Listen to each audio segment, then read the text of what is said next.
भाद्रपद चौथ व्रत कहानी। एक देवरानी जेठानी थी, जिसमें जेठानी बहुत गरीब थी। जेठानी देवरानी के घर पर चौका बर्तन आदि काम करती थी।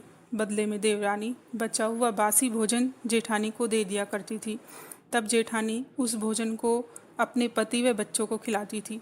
जेठानी का जीवन इसी तरह व्यतीत हो रहा था। समय निकलते निकलते भाद्रपद का महीना आया। लगते भाद्रपद की चौथ को जेठानी ने चौथ माता का व्रत रखा। वह अपने पति से बोली कि आज काठिया बेचने पर जो पैसा आए उससे घी गुड़ ले आना, क्योंकि आज मैंने चौथ माता का व्रत रखा है। उसके पति ने सामान लाने की हाँ करते हुए काठी बेचने घर से निकल गया, परंतु शाम होने के बाद भी उसकी उस दिन काठी नहीं बिकी। अतः वह बहुत थका हुआ वह गुस्से से घर लौटा। पत्नी ने आते ही पूछा कि आप मैंने जो सामान मंगाया था वो ले आए क्या? तब पति ने भूख और थकान के कारण गुस्से में भरकर अपनी पत्नी को पाटे से बहुत मारा। वह सभी भूखे व दुखी मन से सो गए। तब चौथ विंदायक जी ने सोचा कि इसने सच्चे मन से मेरा व्रत किया है, मुझे इसे दर्शन देना चाहिए। आधी रात के समय चौथ विंदायक महाराज जेठानी के घर आए और बोले कि चौथ विंदायक कहाँ उतरे? तब वह दुखी मन से रोते हुए बोले कि मेरा यह टूटी फूटी झोंपड़ी है, यहीं उतर जाइए। तब चौथ विंदायक बोले कि कहाँ घीसनी करे? तब जेठानी ने कहा कि मेरी तो टूटी फूटी झोंपड़ी है, यहीं कर लो। गणेश जी ने घीसने की तो सारी झोंपड़ी हीरे मोतियों व सोने चांदी से जगमगाने लगी। जाते समय गणेश जी ने झोंपड़ी को पांव से स्पर्श किया तो वह एक महल में बदल गई। अब जेठानी के पास बहुत सा धन हो गया। उस धन को समेट कर रखने में देर हो जाने के कारण वह समय पर देवरानी के घर चौका बर्तन नहीं करने जा सकने के कारण देवरानी ने अपने बच्चों को जेठानी के घर ताई को बुलाने भेजा। बच्चे जब ताई के घर पहुँचे तो वहाँ ताई के बच्चों को लड्डू खाते हुए वह ताई को सोने के जेवरात से लदे देखकर अपने घर आकर अपनी माँ को सारी बात बताई। तो देवरानी जेठानी के घर जाकर बोली कि जेठानी, आपने मेरे घर में हाथ मारा है और धन चुराया है।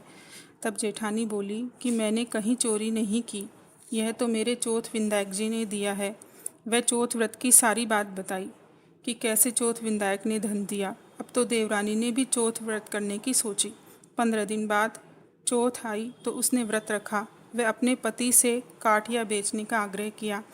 उसका पति बोला कि अपने पास बहुत धन है, मैं क्यों काठिया बेचूं?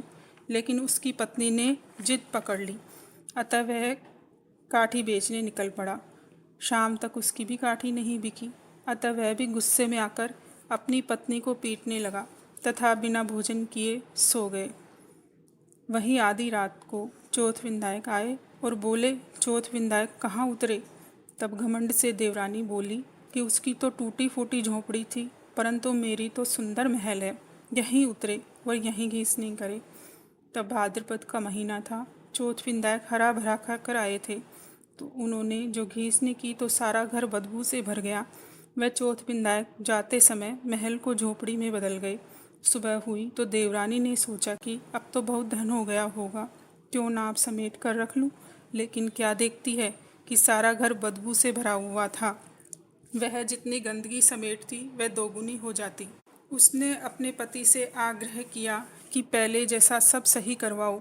तब उसके पति ने कहा कि यह सब तुम्हारे लालच का परिणाम है, इसी कारण ऐसा हुआ है।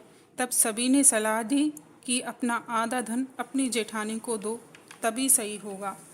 उसने अपना आधा धन अपनी जेठानी को दिया तो सब कुछ पहले जैसा हो गया। हे चौथ विंदायक, उसकी जेठानी को धन व दर्शन दिया वैसा सबको देना, व सबको अखंड सौभाग्यवती बनाना। जय हो चौथ विंदायक की।